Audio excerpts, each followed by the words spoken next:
So to demonstrate some of these things we're talking about on the tenor, first of all, vibrato. Oh, I think I've demonstrated this before, possibly.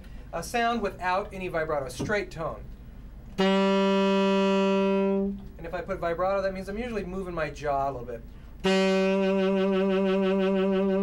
hear it a lot, even though Gary Giddens said there wasn't much, at the end of phrases with Coleman Hawkins. That's this, almost the Elmer Fudd kind of thing. You know, kind of a machine. Sometimes I call it a jackhammer. Type of.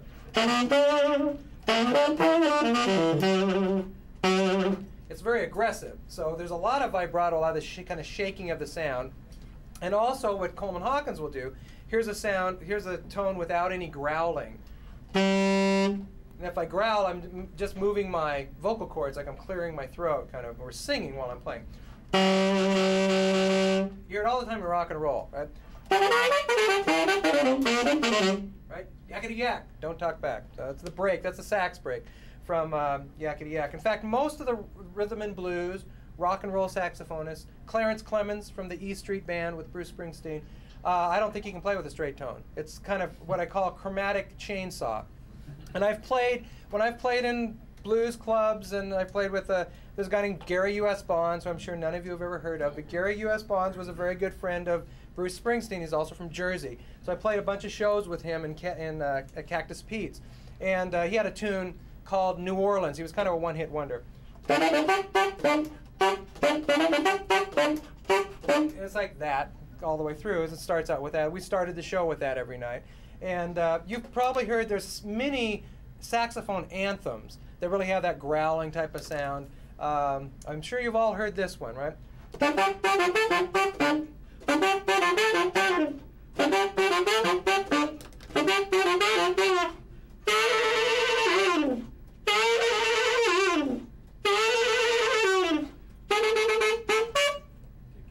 Tequila, right? So Tequila, big saxophone, you know, feature tune.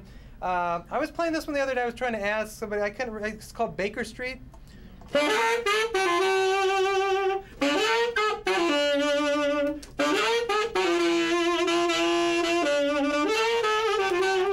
you've heard that all the time. If you ever watch Saturday Night Live, at the very end when they're rolling the credits, you hear a guy playing really high.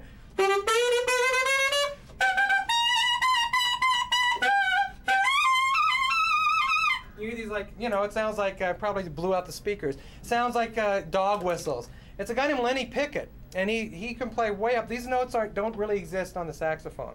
That's what they call the altissimo. And so that squealing kind of, you know, stuck pig kind of sound that you get, that's what that guy named Lenny Pickett, he played with a group called Tower Power.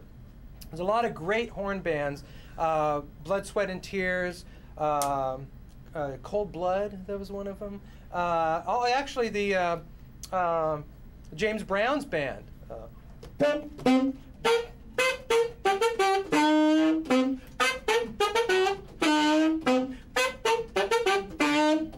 That's a little sax break Maceo Parker plays, and I Feel Good, right?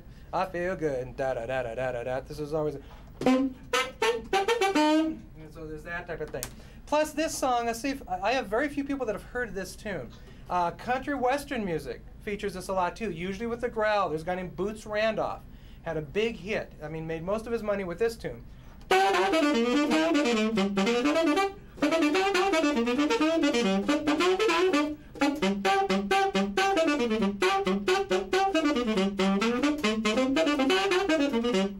Anybody ever heard that song before?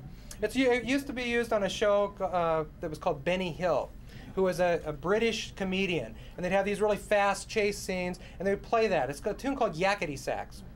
Yakety Sax was a big hit for Boots Randolph, who was from Nashville. So all of that side of the saxophone equation comes out of Coleman Hawkins. Coleman Hawkins would tend to growl, he'd play very aggressively. When you're playing with electric instruments and a rock drummer or a funk drummer or a country western drummer, you have no choice. You are going to be in the Coleman Hawkins school of playing. You'll get obliterated playing like, you know, Lester Young. Let's go to the computer for a second here, Randall. This is similar to what you have in your handbook. You've got a little paragraph on each of them. Coleman Hawkins was referred to as the father of the tenor saxophone. He was really the first modern saxophone soloists. Sidney Bechet was the very, very first soloist, but he played soprano.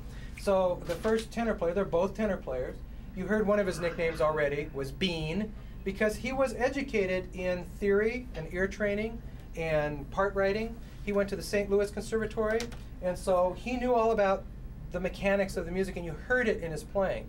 He was very brainy type of player, so they referred to him as Bean, because he's kind of an intellectual type of player. And Hawk was the more obvious nickname, obviously, right? Prez, Lester Young was dubbed the president of the tenor saxophone by Billie Holiday. And his nickname usually is P-R-E-S or P-R-E-Z. Very few people even will ever say Lester Young. They'll say Prez. They'll always talk about Prez, just like Charlie Parker is Bird all the time. And so those are kind of their nicknames.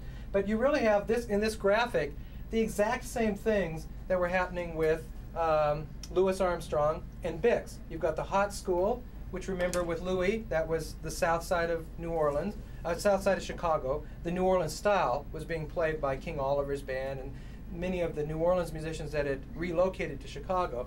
It's aggressive and extroverted. All of these things down here, the full body tone, growls, ripping up to, so the, you know, those ripping up really, you know, aggressively up to the notes. He was directly influenced by Louis Armstrong. He was in the Fletcher Henderson band in New York with Louis. And if you listen to recordings of Coleman Hawkins before he met Louis Armstrong and after, there is a dramatic difference in the way he played.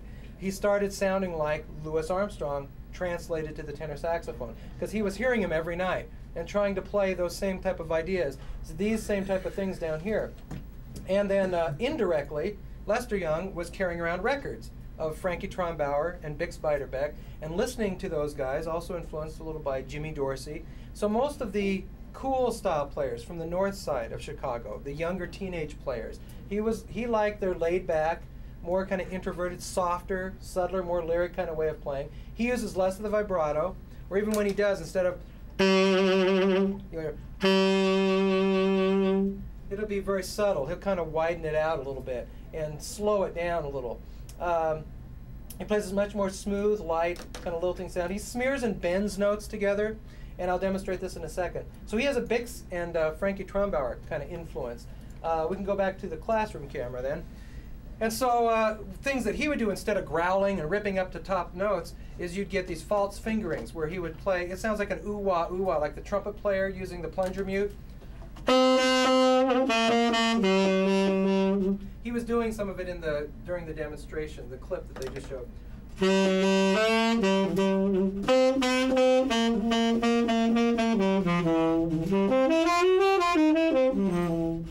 Again, it sounds like he runs out of air. It's almost like it's evaporating a little bit. It's like Bix. Remember we heard the Bix example where his break was just, wow. He took one note and it sounded like the air going out of a balloon.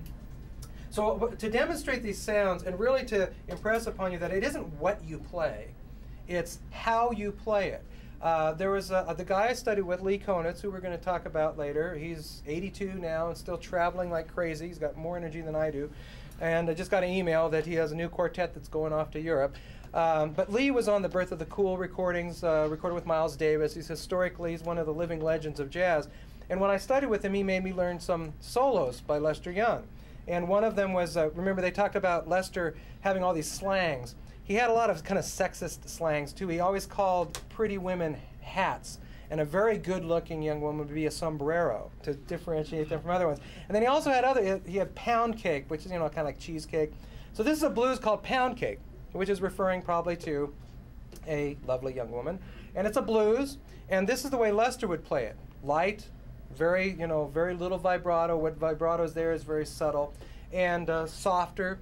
You know, I should play it out like this, you know, to give you the full effect. But this is a tune called, two choruses of a blues called Pound Cake by Lester Young, recorded in the late 30s with Count Basie.